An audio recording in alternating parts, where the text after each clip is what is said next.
চলো চলো ঢাকা চলো, হে সুন্নি জনতা, ঢাকাতে হবে আমাদেরই একতা।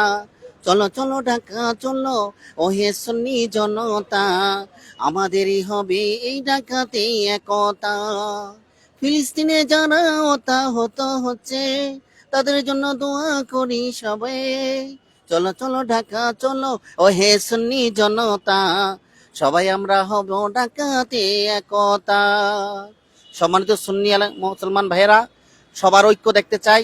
যারা সুন্নি দাবিদার, সকল সুন্নি মতাদর্শ, সবাইকে ঢাকা ইনশাল্লাহ আসতে চাই। সবাই যেন ঢাকা আসেন। সবার কাছে অনুরোধ, আমরা সারা বিশ্বকে তথা সারা বাংলাদেশকে দেখাতে চাই আমরা সুন্নি জামাত এখনো আছি বাংলাদেশে, প্রচুর আকারে আছি। আমরা রাসূলের আশেক, রাসূলের গোলাম হিসাবে আমরা দিনের সুন্নার খেদমত করে যাব। এজন্য সকল সুন্নি জনতা অতি তাড়াতাড়ি আপনারা চলে আসুন ঢাকাতে। বিশাল আকারের সমাবেশ হবে ইনশাল্লাহ। সুন্নি জনতা একটি রেকর্ড হিসাবে থাকবে বাংলাদেশে ঢাকাতে।